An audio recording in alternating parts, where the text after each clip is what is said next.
I'm installing an invisible zipper on the satin dress I've been working on. Before you start, you'll want to iron interfacing onto the back side of the main fabric to stabilize the area where the zipper will be sewn in. As you can see on the main fabric, I have my seams pressed open. This will be the perfect guide on where to sew your invisible zipper. I'll show you on the lining fabric. I use a temporary basting stitch with a stitch length of 5 for where the zipper goes. After that point, I lower my stitch length down to 2.5, back stitching at the switch to secure the permanent stitch. After sewing, the seams are ironed open. Then the basting stitch will be removed. This creates a guide on the main fabric for the zipper and a perfectly folded edge of the lining.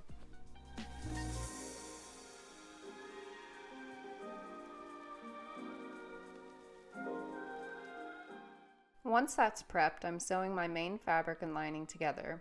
I've understitched the lining starting after the zipper seam allowance because it's easier for me to fold that edge over later without the understitching.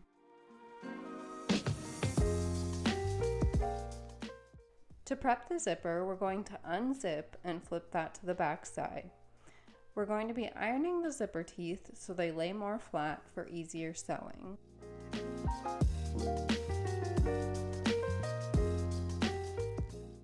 When ironing, you'll want to use a low heat like a nylon setting. The zipper teeth are made of plastic, so too high of heat can melt them.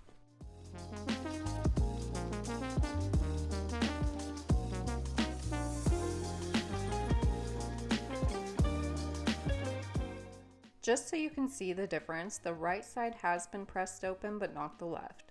We will continue pressing both sides open. Doing this step makes it so the needle can get close to that edge, which will give the invisible look where you don't see the zipper tape from the main side of your garment. Where I have the red tip of the pin is where we will be sewing.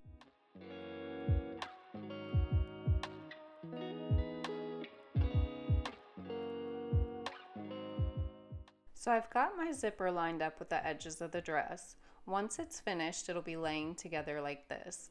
We're going to unzip the zipper so we can sew. Working with the left side of the dress, we're going to take the left side of the zipper and flip that to the back side. So you'll have the right side of the zipper facing the right side of your dress. The raw edge of the zipper tape will be facing the seam allowance. I start my zipper so that once it's zipped, the metal pull tab aligns with the top edge. That's usually about 1/8 of an inch above the plastic stopper at the top of the zipper. If you're using a hook and eye, you'll want to start your zipper lower than that point. Now with the folded edge of the seam allowance, I'm meeting that against the zipper teeth and pinning the entire way down. The folded edge is just a guide for where the zipper will be sewn, but the seam allowance is pinned open and flat. Once we get to the bottom of the dress, I'll go down as far as I can, but there will be a little gap where the dress has its permanent stitch, since it gets hard to sew that close to the edge, and we'll need that gap at the bottom end to pull the metal zipper tab up. Now that the left side of the dress is pinned with the zipper, we can get ready to sew.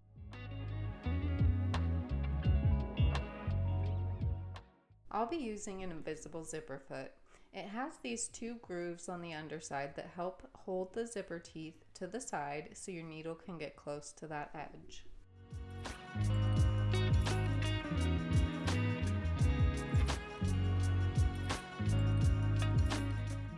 As you can see, the zipper teeth fit cleanly into the little groove on the underside.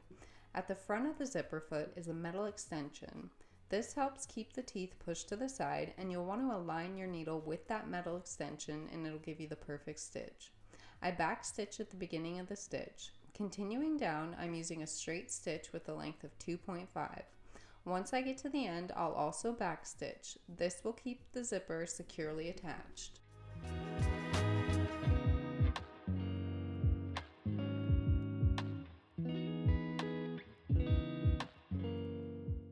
With the first side finished, I'm going to zip this back up so I can make some marks on the unsewn side of the zipper. If your project has a waist seam allowance like this dress, I always use a pin and sewing chalk to mark that seam line on the side of the zipper that hasn't been sewn. This marking will help us match the waist seams so it'll look aligned when it's zipped up.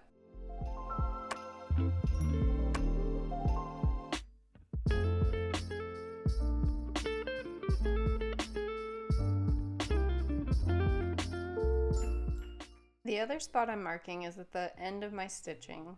This will let me know where to stop stitching so both sides of the zipper tape are sewn the same.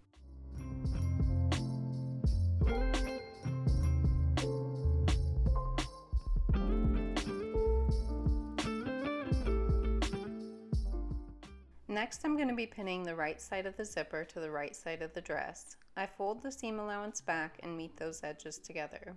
I'm going to flip the garment to the inside so I can pin the zipper tape to the seam allowance. Having it zipped up helps so you don't accidentally flip around the zipper tape.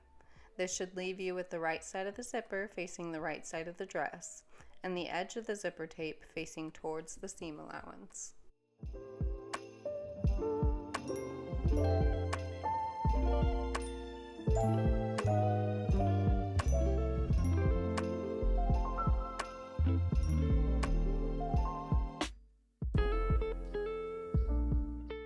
With it unzipped, I'm matching the waistline marking I made on the zipper tape with the waistline of the dress.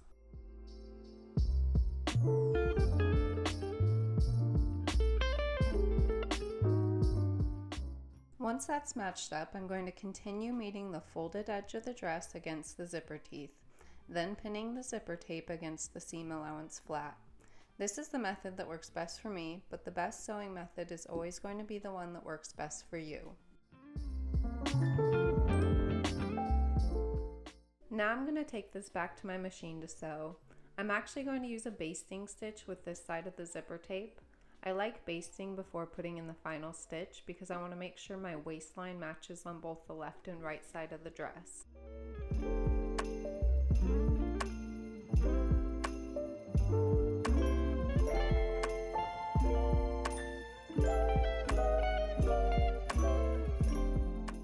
The waistline came out perfect, so I'm going to take this back to my machine and put in the permanent stitch. The basting stitch is a good option just in case your seam lines don't match. It's a lot easier to seam rip. Just like the previous side, I'm back stitching at the beginning and end of the zipper to keep the stitching secure.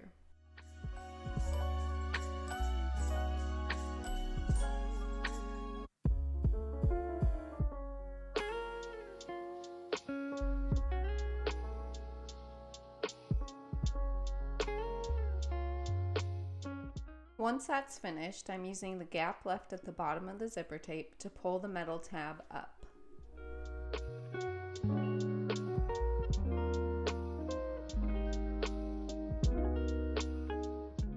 This is optional, but if the bottom of the zipper extends longer than you'd like, you can hand sew some stitches vertically around the zipper teeth and cut off any excess of the zipper tape.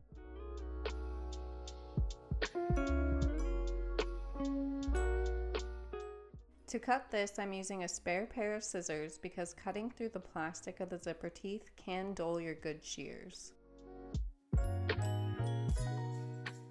To close off the gap left at the bottom of the zipper, I'm folding the zipper in on itself so I can see the gap, and then I'll hand sew that opening closed and knot it at the end. Another optional step is hand sewing the bottom of the zipper tape to the seam allowance. Tacking this down helps the zipper lie flat at the bottom.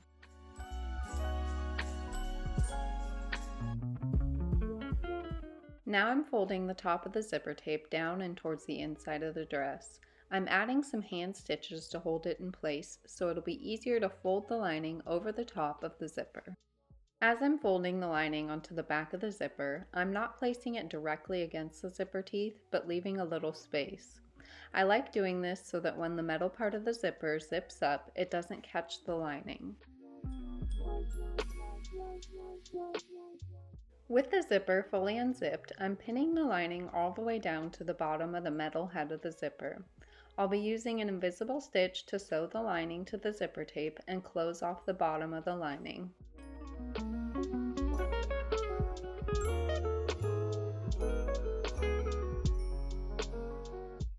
To hand sew the invisible stitch, I'm catching the folded edge of the lining with my needle, and then directly across from the exit point, I'm catching the zipper tape, going back and forth between the two layers all the way down.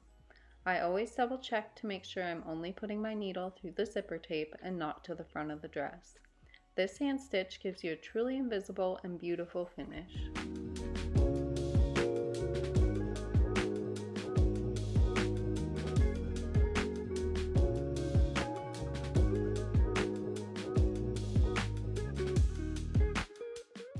With the lining sewn onto the zipper tape and the bottom of the lining sewn together below the metal zipper head, the invisible zipper is finished. From the front of the dress, you hopefully won't see any of the zipper tape, giving it that invisible look.